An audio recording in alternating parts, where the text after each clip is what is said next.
안녕하세요. 임지연입니다. 우리 몸을 지탱해주는 척추의 무게는 얼마나 될까요?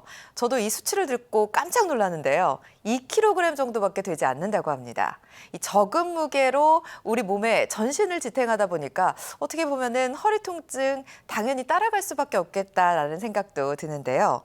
자, 그래서 오늘 이 시간에는 허리 통증의 원인이 되는 대표적인 척추 질환과 치료법 알아보도록 하겠습니다. 도움 말씀 주실 신경외과 전문의 조보영 원장 나오셨습니다. 원장님 안녕하세요. 안녕하세요. 네, 반갑습니다. 네. 저도 이렇게 앉아서 방송을 할 때도 있지만 서서 방송할 때도 많거든요. 그럴 때 허리 통증 때문에 굉장히 끙끙 앓고 괴로워하게 되는데 또 하루 푹 쉬고 나면 또 괜찮아질 때가 있더라고요. 네, 맞습니다. 네, 그래서 병원 갈 생각을 좀 안 하게 되는 것 같아요. 그 허리 통증은 우리가 이 전체 인구가 100명이라 그러면은 네. 90명 정도가 평생 한 번 정도는 심한 통증을 알아가지고 네. 병원에 가고 싶을 정도의 통증을 알게 됩니다. 이 사람이 걸어 다니면서 그렇죠. 생활하기 때문에 척추에 노화도 오게 되고 아니면 또 과체중으로 인해서 근육에 부담이 돼서 근육이나 주변 근막염에 통증이 생기는 경우도 있고요. 네. 심각하게 생각하는 디스크병이나 척추관 협착증 같은 병은 우리가 알게 되는 그런 병들 중에서는 아주 많지 않은 부분이고 대부분은 근육과 그 주변의 인대, 근막염. 그래서 안정과 체중 조절, 금연, 그다음에 네. 간단한 물리치료 등으로 병이 잘 낫게 되기 때문에 우리 앵커님께서 말씀하신 것처럼 되는 것 같습니다. 네. 일단은 체중 조절을 좀 해야 될 것 같고 쉬었는데도 통증이 나아지지 않는다. 그러면은 좀 심각하게 여기시고 병원을 좀 방문하셔야 될 것 같은데 대표적인 척추 질환 하면은 우리가 디스크랑 척추관 협착증을 떠올리게 되잖아요. 근데 이 디스크가 갑자기 생기는 경우도 있다고요? 그 이제 디스크 증세가 갑자기 생기는 거고요.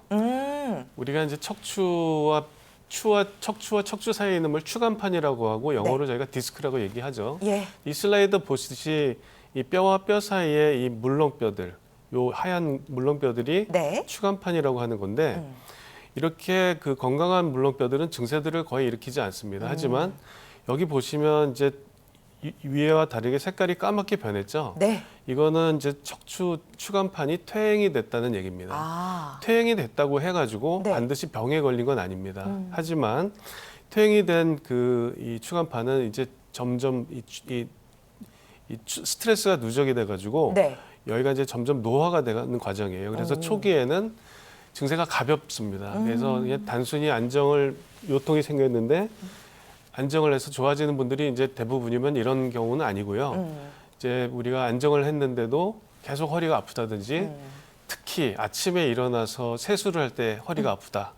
그다음 세수를 할 때 아프니까 허리 숙이기가 힘드니까 손으로 세수를 이렇게 한 손으로 받치고 하는 분들도 계시고 또 때로는 앉았다가 일어날 때 허리를 꼭 할머니 할아버지처럼 아이쿠 이러면서 그런 경우 있죠. 젊은 분들도 그런 분들 계십니다. 네네. 그다 아니면은 기침을 재채기를 할 때 허리가 뜨끔뜨끔하는 경우에 저희가 이런 상태를 의심해 볼 수가 있고요. 그때 잘 치료를 초기에 하면은 간단한 치료로 쉽게 날 수 있는 반면에 네. 이제 뭐 여러 가지 이유로 바쁘다 뭐 어쩌다 통증이 있다가 좀 심하다 덜 심하다 이러면서 병원 가는 거를 미루다가 네네. 병이 진행되게 되면 오른쪽처럼 이게 이제 주저앉으면서 이 안에 있는 수액이 바깥으로 이제 크게 돌출이 됩니다. 네. 그럼 여기 뒤로는 다리로 내려가는 신경이 지나가거든요. 그러면 요 다리로 내려가는 신경이 압박을 당하게 되면 엉치나 다리 쪽으로 심하게 땡기고 저리고 뭐 남의 살 같고 그렇죠. 그런 통증을 느끼게 되죠. 이렇게 심하게 되게 되면은 이 단계에서는 우리가 간단한 시술이나 어떤 이 주사 치료로 해결이 될 수 있는 반면에 이렇게 병이 심해지면은 통증의 정도에 따라서 저희가 수술을 할 필요도 있고요.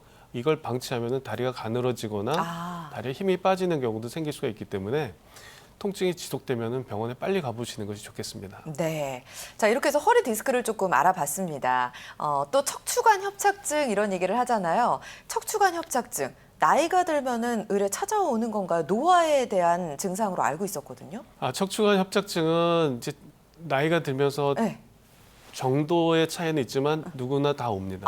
어떡해. 그래서 처음부터 타고난 척추관이 넓게 타고난 분이 있고 네. 우리가 키가 크고 작게 태어났던 것처럼 척추관이 넓게 타고난 분들은 나이가 드시고 만성 디스크나 어떤 인대가 두꺼워져도 신경이 이 지나가는 공간에 여유가 있어서 그렇죠. 여유롭게 사실 별 증세가 없는 분들이 반면에 네.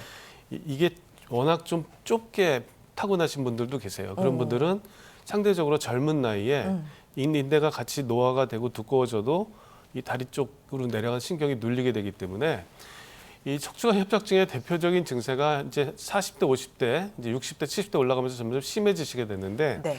가만히 있으면 통증이 하나도 없습니다. 앉아 있거나 누워 있거나 할 때는 잘 때도 안 아파요. 근데 서거나 걷기 시작하면 엉치가 빠질 것 같고 다리가 저려오고 허리가 무너질 것 같고 특히 다리가 터질 것 같이 아파가지고 자꾸 걷다가 주저앉게 되는 분들을 노인들을 보시게 되면은 네. 아 이분은 척추관 협착증이 있구나라고 생각하셔야 되고 또 걷다가 자꾸 허리가 숙여지는 분들 보시면 역시 또 협착증을 의심해봐야 됩니다. 네. 자, 이렇게 척추관 협착증까지 알아봤는데 약간 증상을 설명을 해주셨어요. 척추관 협착증일 때는 좀 걷거나 하는 거를 힘들어한다고 하셨는데 증상을 좀 구분을 한번 해보도록 하겠습니다. 급성 허리 디스크인 경우에는 아까 보셨듯이 디스크가 수액이 돌출돼서 신경을 압박하기 때문에 이 순간적으로 수액의 압력이 올라갈 때 허리가 아프고 오히려 좀 움직이면 낮에는 좀 편해지는 경향이 있습니다. 네. 아침에 주로 많이 아프고요. 근데 반면에 척추관 협착증인 경우에는 쉴 때는 안 아파요. 네. 근데 걸으면 아프기 시작해요. 예. 그래서 이 걷다 보면 다리가 더 힘들어진다, 자꾸 앉고 싶다 이런 분들은 협착증인 거고 좀 움직이면 좀 편해진다 낮에 그러면 디스크일 가능성이 높고요. 그다음에 허리 디스크는 역시 허리를 숙이는 자세를 취하기가 어렵습니다. 예. 반면에 협착증 환자들은 허리를 앞으로 숙이면은 이 신경관이 일시적으로 넓어지기 때문에 이 좀 편해하는 경향이 있고요. 그다음에 허리 디스크 환자들은 급성으로 오는 경우가 많아서 허리도 아프고 다리도 동시에 아픈 경우가 많은 반면에 척추관 협착증은 서서히 진행되는 노화의 병이기 때문에 허리는 통증이 없어요. 네. 없는 분들도 많아요. 그냥 엉치나 다리 쪽의 증세만 불편하고 그래서 이런 노인들께서 다리하고 이 허리가 안 아픈데 왜 자꾸 나보러 허리 문제냐라고 네. 여기 물어보는 분들이 많은 이유가 그렇습니다. 허리는 아프지 않은데 엉치나 다리가 아플 수도 있으니까. 근데 그 원인은 허리에 있을 수 있다는 거 명심하셨으면 좋겠습니다. 엉치가 아프신 분들 되게 많으신데요. 사진을 통해서 좀 정리를 해보도록 하겠습니다. 이 허리 쪽에 지금 빨간색 표시 통증이 유발되는 것을 의미하죠. 허리에 병이 생기게 되면은 허리 통증이 생기는 경우에 주변에 후관절이나 아니면 디스크로 인해서 이쪽에 근막염이라든지 이런 것 때문에 허리 통증이 생길 수가 있고 네. 근데 허리에 병이 있는데 이제 엉치나 종아리 쪽, 장단지 쪽으로 통증이 오는 경우에는 이 신경이 뒤로 내려가는 신경이 여기서 추간판에 의해서 자극을 받거나 이 주변이 좁아져 가지고 신경이 자극을 받아서 엉치 다리 통증의 원인이 됩니다. 그래서 허리 통증이 없더라도 네. 엉덩이나 다리 쪽 통증이 있게 되면은 허리의 병일 가능성이 굉장히 높습니다. 허리와 엉치 그리고 다리 쪽에 이제 통증이 있다면 원인을 찾아서 치료를 잘 해야 될 것 같은데 요즘에는 웬만하면 수술은 잘 안 한다고 하더라고요. 허리 병이라는 게 예. 대부분 수술이 필요가 없습니다. 그냥 왜냐하면 허리 디스크나 협착증인 경우에 이 보존적인 치료, 물리 치료나 또 운동 치료, 안정, 그다음에 약물 치료 등으로 대부분 환자들이 절반 이상 환자들이 낫게 되고요. 네. 그거보다 이제 그런 치료했는데도 계속 통증이 있고 다리에 저림이 있다고 할 때 주사 치료 같은 걸 하면서 신경의 염증을 가라앉히면서 좋아지면 적극적인 재활 운동, 운동 근력을 키우고 체중을 줄이고 담배를 끊고 하면서 네. 하면은 대부분이 좋아집니다. 네. 근데 이 세상의 모든 환자들이 그렇게 나면 좋겠는데 그렇죠. 그렇게 이런 치료 했는데도 낫지도 않고 반복적으로 통증이 계속 온다든지 너무 아픈 분들이 있어요. 네. 그런 분들은 이렇게 이제 적은 포션으로 옛날에 이제 수술을 했는데 최근에는 이 수술하는 환자들이 더 줄었습니다. 오. 왜냐하면은 제가 이제 앞으로 말씀드릴 여러 가지 비수술적인 치료로 이 더 많은 환자들이 원인 치료가 가능해졌기 때문에 그 수술 환자들이 줄었고 그다음에 과거보다 확실히 수술 치료가 줄어든 건 맞지만 이 비수술적인 치료 어떤 치료를 해도 환자분의 통증이 해결이 됐다. 원인 치료가 됐다. 그래도 거기서 끝나는 게 아닙니다. 내가 50살에 치료를 받았다. 그럼 그분이 50살에 돌아가시지 않지 않습니까? 그럼요. 60, 70, 80, 90, 요즘은 이제 100살까지. 그러니까 그 이후에 다시 재발하지 않으려면은 아까 말씀드린 적극적인 재활과 꾸준한 허리를 위한 운동을 하실 필요가 있겠습니다. 네, 수술을 하는 게 비교적 줄어들었다고 하니까 너무나 다행인데 대표적인 비수술적인 치료는 어떤 게 있을까요? 이제 추간판 균열, 디스크가 찢어졌다. 아침에 허리가 아프고 기침할 때 허리가 뜨끔거리는 게 낫질 않고 예. 허리를 바로 필 때 할머니 할아버지처럼 아이쿠 하고 이런 분들 중에 디스크 균열의 경우가 굉장히 많거든요. 이런 경우에 저희가 고주파 수액 감압술을 하기도 하고 경막의 내시경, 신경근 성형술을 하기도 합니다. 협착증인 경우에도 마찬가지고요. 그래서 내시경, 신경 성형술은 내시경을 보면서 이제 치료하는 거고 이 고주파 수액 감압술은 이제 수액 내에 열을 가해서 염증을 치료하고 그쪽에 압력을 떨어뜨리는 그런 신경 자극 해소하는 치료가 되겠습니다. 이 내시경을 같이 이용을 하나 봐요. 이 경막의 내시경, 신경 성형술부터 자세히 알아볼까요? 이 병이 생겼을 때 저희가 예전에는 그 병소를 쳐다보려면은 예. 수술을 하고 째고 들어가서 그렇죠. 이 뼈의 일부에 구멍을 내고 현미경으로 들여다 본다든지 했어야 되는데 최근에는 이 꼬리뼈 끝에 보면은 신경 안으로 들어가는 그 구멍이 있습니다. 네. 그 구멍을 통해서 이 가느다란 관을 넣고 그 안에 아주 가느다란 내시경을 넣어가지고 이 관으로 이제 신경 쪽을 접근을 해서 병변 있는 쪽을 쳐다봅니다. 네. 쳐다보면서 모니터로 쳐다보면서 유착, 그다음에 염증이 생긴 정도를 확인하고 이 병이 심하면은 우리가 이제 물리적으로 레이저로 이걸 제거한다든지 아니면은 이 주변의 유착 염증만 깨끗하게 씻어주고 유착을 풀어주기만 해도 신경의 염증이 풀어지고 원인이 해결되면서 날 수가 있는 치료가 경막의 내시경, 신경근 성형술이 되겠습니다. 네, 다음 사진도 보겠습니다. 그래서 이게 실제로 내시경으로 안에 봤을 때 이 추간판이 이 염증이 심한 부분 신경이 보이는 건데요. 예. 디스크 겉면을 확인하고 치료 후에 염증을 제거하면 이렇게 이제 염증이 뻘겋게 생겼던 염증들이 제거되는 것을 저희가 확인할 수가 있고요. 예. 급성기, 만성기 허리 통증이 효과적이고 과거에 이제 수술이 필요했던 환자들 중에 많은 환자들이 이 치료로 덕을 보고 계시죠. 자, 디스크 파열로 인한 급성 통증 완화에도 도움을 받을 수 있는 경막의 내시경 신경 성형술 알아봤습니다. 영상으로 시술 과정을 살펴보면서 이야기 나눠보겠습니다. 저게 이제 환자분 꼬리뼈 쪽을 깨끗하게 소독을 하고 조그맣게 절개를 한 후에 요즘은 절개도 안 하고 그냥 바늘로 찔러요. 관을 넣어가지고 아까 말씀드렸다시피 신경이 그 병변이 있는 쪽을 방사선을 보면서 접근을 해가지고 예. 이제 실제로 신경이 저렇게 보입니다. 노란 부분이 신경이고요.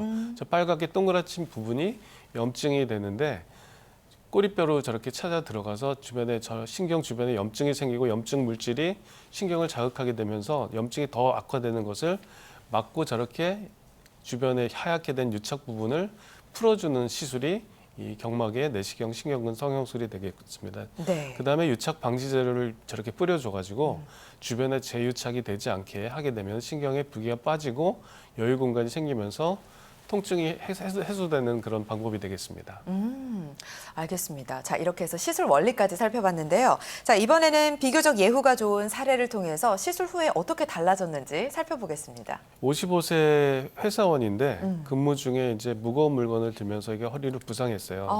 평소에도 허리가 좀 아프셨던 분인데 예. 아마 무거운 물건을 들면서 무리가 되고 수액의 압력이 올라가면서 순간적으로 수액이 파열이 돼서 이 노란 화살표에 보이듯이 수액이 파열이 되니까 이 다리로 내려가는 신경이 지나가는 길을 여기에 꽉 막게 되겠죠. 그렇죠. 그러니까 이 사호번이 아니죠. 사호번이군요. 사호번 디스크 파열을 하면서 신경을 자극하게 되고 우리가 통점이라고 하는데 이걸 하나도 안 아픈 분들을 0점이라고 치고 너무 아파서 죽고 싶다를 10점으로 보는데 이분은 9점의 점수에 잠을 못 이룰 엄청 통증이 심했네요. 그렇죠. 예. 잠을 못 이루고 발을 못 디디고 병원에 이제 응급실 카트에 실려왔습니다. 그래서 네네. 엉치 다리 통증이 동반됐는데 저희가 이 정도는 우리가 내시경 신경근 성형술을 통해서 여기 통증을 없애주고 기다리다 보면은 이 수액이 이제 시간이 지나면서 녹아서 없어집니다. 네. 환자분 즉각적으로 통증이 절반 이상 가라앉게 되고 통증을 조절하면서 시간을 두면서 기다리게 되면은 시술 3개월 후에 통증이 하나도 없어지게 되고요. 보시다시피 이 튀어나왔던 수액이 다 녹아서 없어진 걸 보실 수가 있죠. 환자분은 완전히 정상 생활이 가능한 상황이 됩니다. 너무 다행입니다. 자, 다음 사례도 살펴보겠습니다. 이분은 젊으세요. 40세 역시 환자분이세요. 맞습니다. 네. 허리 디스크는 젊은 분들한테 많이 생기는데요. 예. 운동하다가 자주 생겨요. 그러니까 우리가 체육관에서 이 무거운 데드리프트라든지 뭐 스쿼트라든지 그렇죠. 아니면 역기를 든다든지 아니면 뭐 골프를 한다든지 네. 이러다가 이제 이 디스크에 손상을 받게 되면은 이 부상을 받게 되는데 이분도 그런 운동을 하시다가 부상을 받았는데 통증이 없어서 심하게 아프지가 않으니까 조금씩 아파도 병원에 가질 않으셨어요. 네. 점점 통증이 반복되고 심해지다고 해서 병원에 내원하셨고 신경이 이렇게 돌출이 돼가지고 이제 다리로 내려간 신경을 자극하고 있기 때문에 이 다리 저림이 동반돼서 병원에 내원하셨죠. 여기 보시면 볼록하게 튀어나온 거 보이시죠? 네. 그래서 경막의 내시경, 신경은 성형수를 했더니 여기 까맸던 부분들이 녹으면서 하얘져서 이 안에 압력이 많이 떨어진 걸 볼 수가 있습니다. 그래서 환자분 통증이 해결된 사례가 되겠습니다. 알겠습니다. 자, 다음 사례도 보겠습니다. 이번엔 여성분의 사례가 준비되어 있네요. 역시 젊은 여성분이고 예. 이제 엉덩방아를 찌면서 아이고야. 엉덩이에 꽝 충격이 가해지면서 네. 순간적으로 이제 안 좋았던 디스크 부분에 압력이 가해지니까 수액이 밀려 나왔어요. 이 수액이 앞으로 밀려 나오면 상관이 없습니다. 근데 신경 쪽으로 밀려 나오니까 다리가 땡기고 아픈 거거든요. 그렇죠. 이분도 역시 사업원이고요. 걷기 힘들 정도의 극심한 통증이 있었는데 주사 치료 받고 여러 가지 뭐 이제 한의원 치료도 받고 했는데도 낫질 않고 수술을 이제 권유받은 경우도 있고 했는데 환자분이 비수술 치료를 한번 시도해 보고 싶다고 해서 저희 입장에서도 시도를 했을 때 좋아질 가능성이 충분히 있었기 때문에 내시경, 신경은 성형수를 했고요. 네. 뭐 병이 이렇게 튀어나왔던 디스크가 완전히 녹아서 없어져가지고 이분은 이제 수술을 할 필요가 없는 상황이 되었습니다. 개인의 증상이나 정도에 따라서 치료 효과는 달라질 수 있습니다.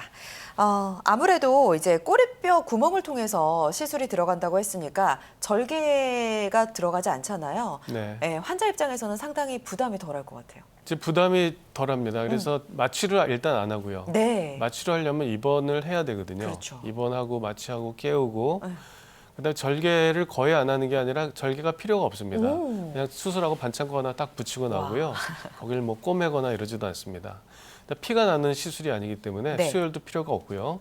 흉터가 거의 없죠. 음. 그다음에 이제 고령 환자라든지 당뇨, 고혈압 등의 노인 환자, 또 수술이 너무 두려워하는 분들이거나 심한 경우에는 어떤 분들은 이 가족 중에 수술하다 큰 이 손상을 받은 경험을 해가지고 수술에 대한 공포가 너무 심한 트라우마. 분들의 경우에 네.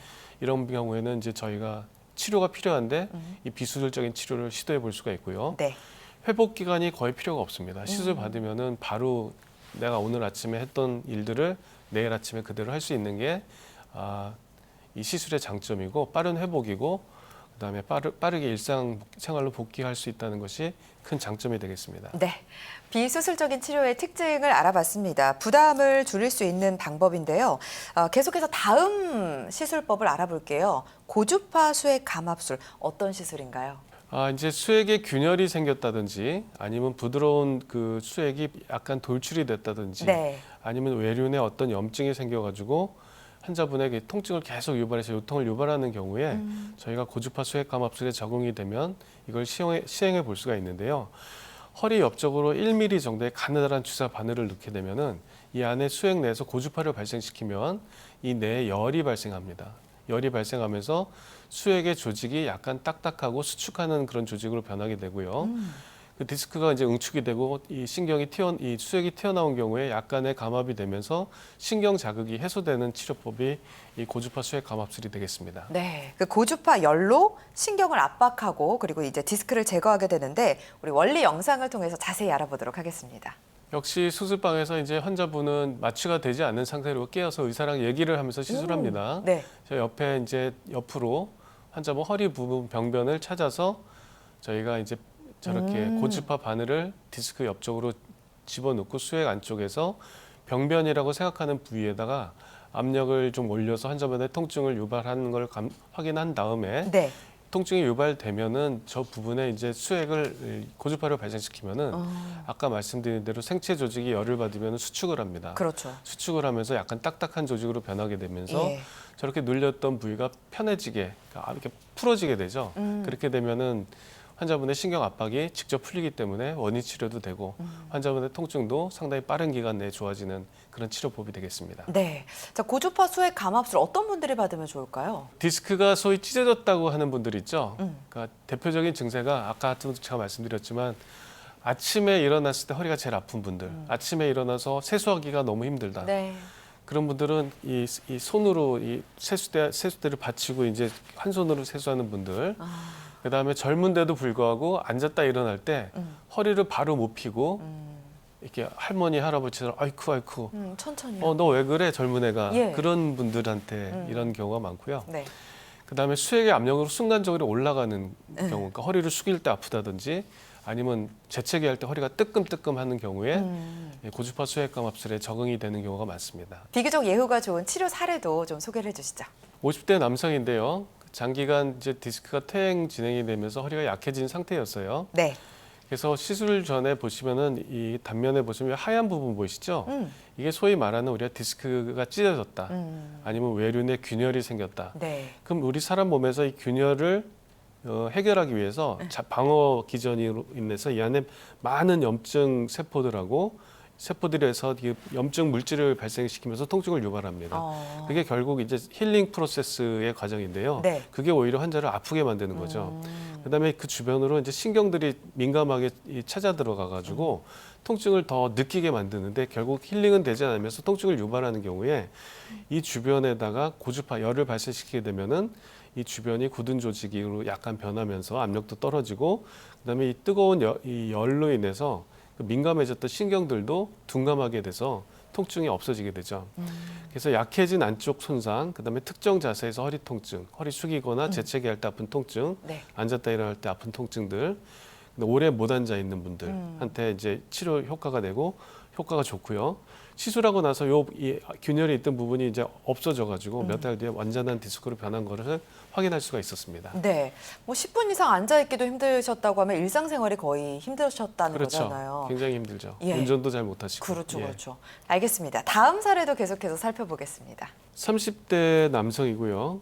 외상이 있어가지고 이 안에 그 상당히 디스크가 튀어나와서 신경을 자극해서 요통이 있었는데 시술을 하고 나서 시술을 하고 난 게 아니라 이제 반복적인 계속 외상을 받는 거죠.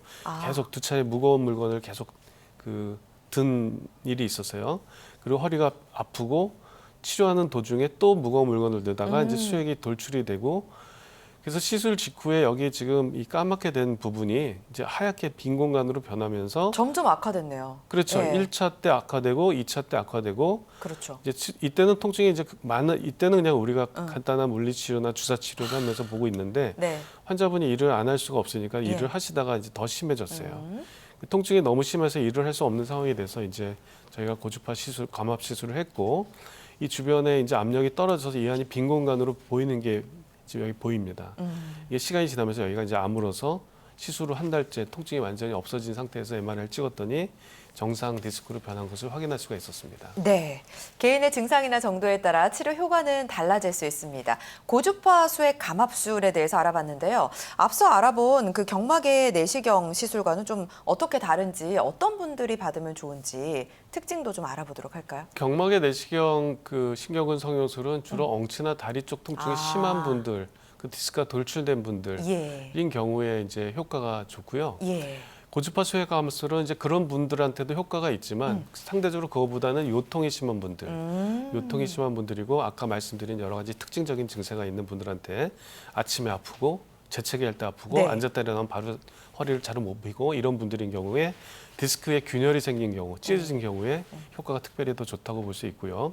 그러니까 만성 퇴행성 디스크에 효과가 좋습니다. 그다음에 디스크가 이제 이 허리 디스크는 굉장히 커요. 사람 몸 전체를 받치기 때문에 디스크가 크고 수액의 양도 받는 반면에 네. 목 디스크는 허리 디스크의 뭐 한 10분의 1밖에 되질 않거든요. 그렇겠죠. 크기가 조금 해가지고 네.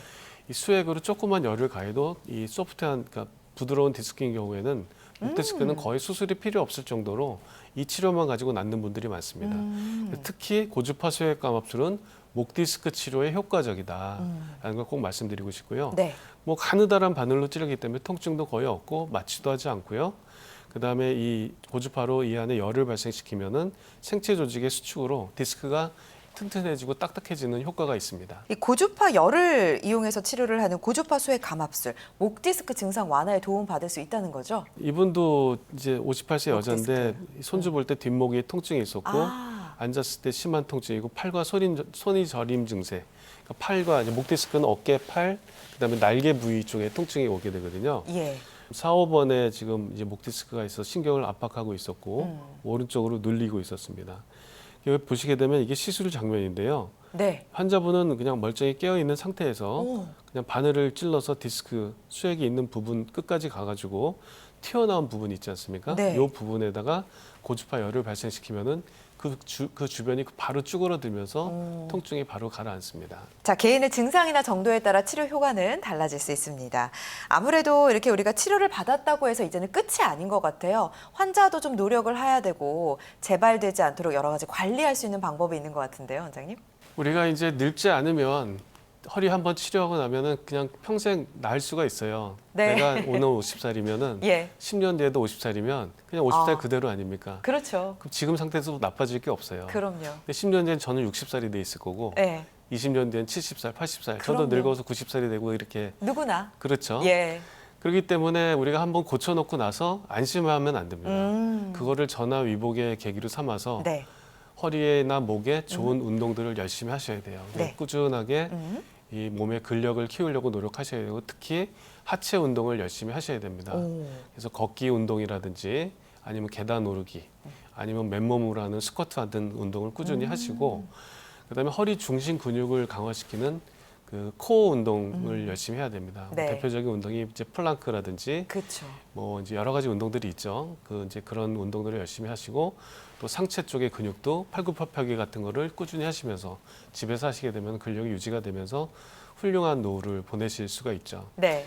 근데 이제 그런 치료만 가지고 그런 운동을 꾸준히 하면서 동시에 관절과 관절을 엮여주는 그 사이에 인대들이 있거든요. 그 인대들이 이제 나이가 들면 늘어나요. 늘어나면서 관절의 가동 범위가 넓어지면서 퇴행성 변화가 빨리 일어나게 됩니다. 네.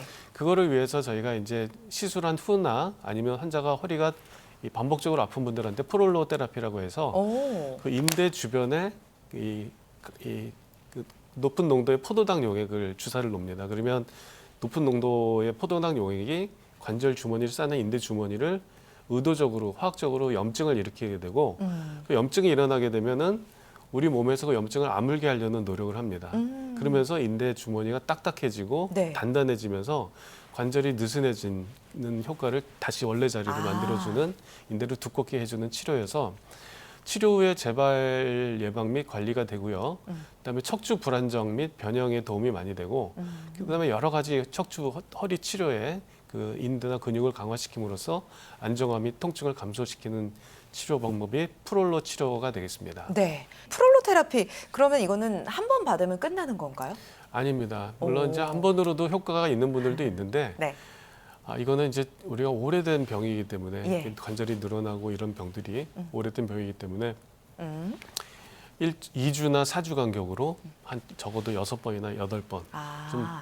1년에 뭐 한 10번씩도 맞을 수 있고요. 20번까지도 맞을 수도 있습니다. 네. 근데 그거랑 별도로 계속 운동은 계속 하셔야 되고 환자의 상태에 따라서 이게 적절하게 주사를 놓기 때문에 이거는 또 스테로이드 주사나 이런 게 아니기 때문에 네네. 지속적으로 맞아도 몸에 문제가 없는 그런 좋은 치료가 되겠습니다. 네.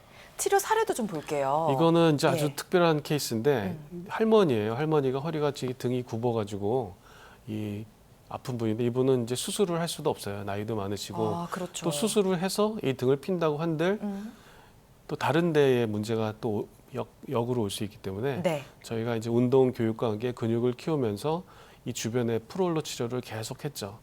그랬더니 환자분이 허리가 한 6개월 정도 지난 다음에 서서히 펴지면서 와. 허리가 많이 편해집니다. 물론 천회 때처럼 완벽해지진 않지만 통증이 10개가 있었다 그러면은 적어도 한 2-3개 미만으로 떨어지는 그런 효과를 저희가 얻을 수가 있었습니다. 알겠습니다. 개인의 증상이나 정도에 따라서 치료 효과는 달라질 수 있습니다. 척추 질환의 비수술 치료법 알아봤는데요. 치료 시 주의사항도 좀 살펴보도록 할까요? 치료 시의 주의사항은 이제 숙달된 그 치료 이제 전문의의 치료가 필요하고요. 같은 시술도 어떤 전문의가 했느냐에 따라서 차이가 나는 경우가 꽤 있습니다. 네. 근데 병변 부위를 정확하게 찾아서 거기에 염증을 해결하는 그런 치료가 필요하는데 이 치료의 주의사항으로는 뭐 거의 이제 비수술 치료는 수술에 비하면 거의 위험할 주의사항이 별로 없다고 보셔도 됩니다. 네. 드물게 아주 드물게 염증 감염이 생길 수가 있고 그다음에 재발할 수 있습니다. 관리가 잘 안 되면은. 그다음에 조영제를 저희가 사용하게 되는데 물론 이제 조영제 사용하기 전에 안전하게 확인을 해서 그분이 조영제에 어떤 부작용이 있는지 확인을 해서 이런 문제도 생길 수가 드물지만 조영제가 좀 많이 들어가는 경우나 이럴 때 약간의 부작용이 생길 수가 있고 근데 고혈압이나 당뇨가 있는 경우에 저희가 시술할 때 쓰는 약물을 조절을 해야 되기 때문에 치료 전에 반드시 이 시술의 경험이 많은 전문의랑 상담이 필요하겠습니다. 자, 오늘 이 시간에는 신경외과 전문의 조보영 원장과 함께 허리, 엉치 통증의 원인이 되는 척추 질환이라는 주제로 자세히 이야기 나눠봤습니다. 원장님 고맙습니다. 네, 감사합니다. 네, 모든 치료법에는 부작용이 따를 수 있으며 개인마다 치료 효과는 달라질 수 있습니다. 저희는 다음 시간에 건강한 소식으로 찾아뵙겠습니다. 시청해주신 여러분 고맙습니다.